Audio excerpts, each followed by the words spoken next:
জয় হিন্দ মৰমৰ ভাই বন্ধুসকল 10 অক্টোবৰ তাৰিখে এপইণ্টমেণ্ট লেটাৰ ল'ব লাগিব বুজি পাইছে সেইকাৰণে চাগে ভিডিঅ'টো ক্লিক কৰিছে আৰু আপোনালোকে এতিয়া ফুল এক্সাইটমেণ্টত আছে এতিয়া কি আপডেট আহে তাৰ মাজতে এটা ধুনীয়া আপডেট আহিছে যিসকলে হয়তো এইবাৰ মনে মনে ভাবি আছে তেওঁলোকৰ নামটো নাহিব বা অলৰেডি ইণ্টাৰভিউ বা ৰিটেন বেয়া হৈছে তেওঁলোকৰ কাৰণে ভাল খবৰ এটা আহি গ'ল ইতিমধ্যে আপোনালোকে ইউটিউবত পাই আছে প্ৰায় 11,342টা পদ মুকলি হৈছে মানে খালী হৈ আছে অসম আৰক্ষীত এই পদকেইটা হ'ল এডিজিপি মানে additional director general of police 3টা পদ খালী আছে IGP inspector general of police 3টা পদ খালী আছে ডিআইজিপি 9টা পদ ডিআইজিপি মানে deputy inspector general of police SSP senior superintendent of police মই ইতিমধ্যে এটা ইউটিউবত এটা পোষ্ট কৰোঁতে বহুতে এছপি ক্লিক কৰিছে যে জিলা এখনৰ মুৰব্বীজনক আৰক্ষীৰ মুৰব্বীজনক কি বুলি কয় বহুতে এছপি নহয় অসম চৰকাৰৰ গৃহ বিভাগে এইটো এছএছপি ৰেংকলৈ উন্নীত কৰিছে মানে আগতে এটা ষ্টাৰ আছিলে এজন এছপি আৰু অশোক স্তম্ভ আছিলে বৰ্তমান 2টা ষ্টাৰ আৰু এটা অশোক স্তম্ভ মনত থাকিব গতিকে এছএছপি পদত আছে 7টা পদ খালী হৈ আছে additional SP 67 DSP 142 inspector 88 sub inspector 110 এইটোৰ বিষয়ত কথা পাতিম আপোনালোকে ভিডিঅ'টো স্কিপ নকৰিব এএছআই 600 গাৰ্ডছমেন 400 কনষ্টেবল 4,500 এইটোৰ ওপৰতো কথা পাতিম ড্ৰাইভাৰ 767 গ্ৰেড 4,436 গতিকে এতিয়া আৰু আপোনালোকেতো ডিপিটো চাই বহুতে ক্লিক কৰিছে ৰাইট যে এইটো মানে যিটো থাম্বনেইলৰ ফটো দিছোঁ আপোনালোকে যেতিয়া ট্ৰেইনিঙত যাব ট্ৰেইনিঙত যোৱাৰ পিছত ৰাতিপুৱা 3:30টাৰ পৰা ৰাতিপুৱা 8টালৈকে যেতিয়া ইউবিৰ কথা কৈছোঁ পিটি পেৰেড ড্ৰিল কৰাৰ পিছত 8টাৰ পৰা 9টালৈকে ব্ৰেকফাষ্টৰ টাইম দিয়ে তাৰপিছত যেতিয়া 9টা বজাত ক্লাছত যাব খাৰা টোপনি যাওঁ মানে বহি এনেকৈ টোপনি যাওঁ গতিকে এনেকুৱা অৱস্থা হয় আৰু ভালো লাগে সেই দিনবোৰ মনত পৰে গতিকে এইটো মোৰ বন্ধু তেওঁ মানে শুই আছিলে মই ক্লিক কৰিছিলোঁ বুজি পাইছে আৰু যি নহওক এতিয়া আহোঁ আমি মেইন কথাটোলৈ যি পদ মুকলি হৈছে বহুতে মোক আজি ভিডিঅ'টো গালি পাৰিব অলপ যে ই দেখোন ডিমোটিভেট কৰি আছে ইপৰ পৰা শুনিলে এইবোৰ আমাক দেখোন মনটো ভাঙিহে আছে চাওক আপোনালোকে ফেক্ট কেইটা হেৰি কৰিব মন দিব এতিয়া এটা কথা কিন্তু মই চিয়'ৰ নহয় আপোনালোকে থাম্বনেইল চাই গম পাইছে যে যি কনষ্টেবলৰ 4,500 পোষ্ট খালী হৈ আছে ইনক্লুডিং এই 4,500 নে কিমান যে পোষ্ট 10 অক্টোবৰত এপইণ্টমেণ্ট লেটাৰ দিব সেইকেইটাও ইনক্লুড হৈ আছে নে এক্সট্ৰাকৈ পদ খালী হৈছে এইটো মই চিয়'ৰ নহয় প্লিজ যদি এই কথাটো আপোনালোকে কোনোবাই কনফাৰ্ম হৈ থাকে মোক কমেণ্ট কৰিব ডিটেইলছত ক'ব মই নেক্সট ভিডিঅ'ত ক'বলৈ চেষ্টা কৰিম মই কিন্তু চিয়'ৰ নহয় মই 2এজনক সুধিছিলোঁ তেওঁলোকেও ভালকৈ গম নাপায় বুজি পাইছেনে গতিকে এইটো মোক কোনো বেয়া নাপাব মই চিয়'ৰ নহয় এইটো কথা বুজি পাইছে তাৰপিছত আহি গ'ল এছআইত চাওক 1,1100 পদ খালী হৈ আছে আৰু 1100 পদৰ ভেকেঞ্চি কেতিয়াও নোলায় অহা বছৰ এইটো মই চিয়'ৰ কাৰণ চাওক আৰু ওলালেতো ময়ো হেপ্পী কাৰণ মই এইবাৰ এছআই এক্সাম বেয়া হৈছে অলপ মাৰ্কৰ কাৰণে সকলোৱে গম পাইছে এই ভিডিঅ'বোৰত কৈ আছোঁ যদি 1100 ভেকেঞ্চি না 2,000 ওলায় মইতো বহুত হেপ্পী হ'ম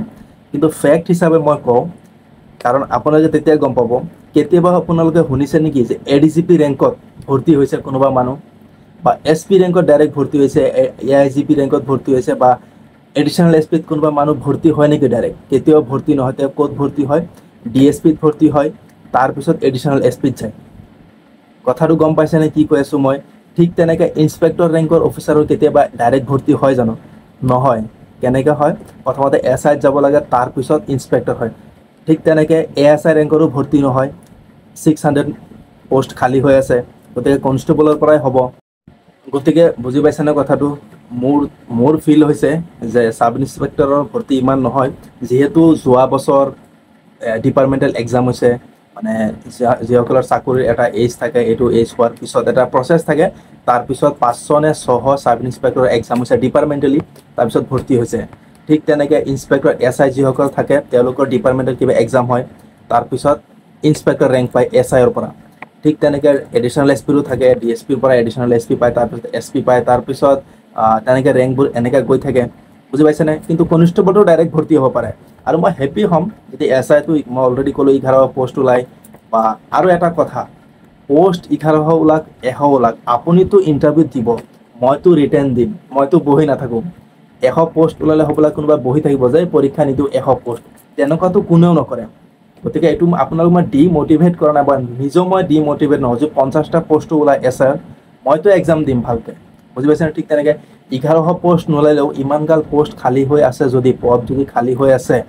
তাৰ মানে কি বুজা যায় কমচে কম বহুত ইউটিউবাৰে যে কয় মই চাইছোঁ 50টা 100টা পোষ্ট ওলাব এছাই আগতে এতিয়া আকৌ হঠাৎ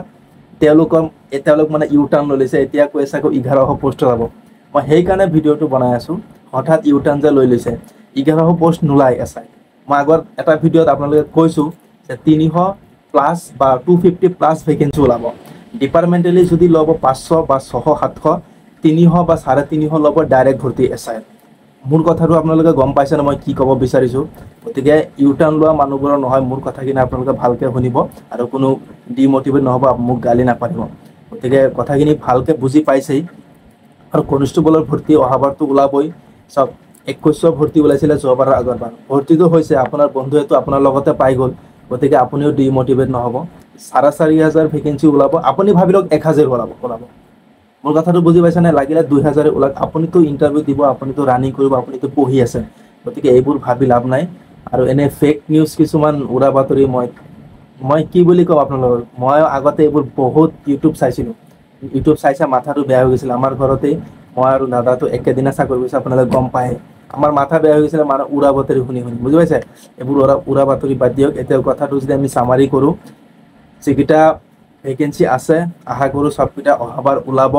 আৰু ডিপাৰ্টমেণ্টেলি যিকেইটা প্ৰচেছ আছে সেইকেইটাতো হ'বই গতিকে আমাৰ বাকী একো নালাগে আমাক কি লাগে 4500 কনষ্টেবলৰ ভৰ্তি ওলাব লাগে ডিচেম্বৰত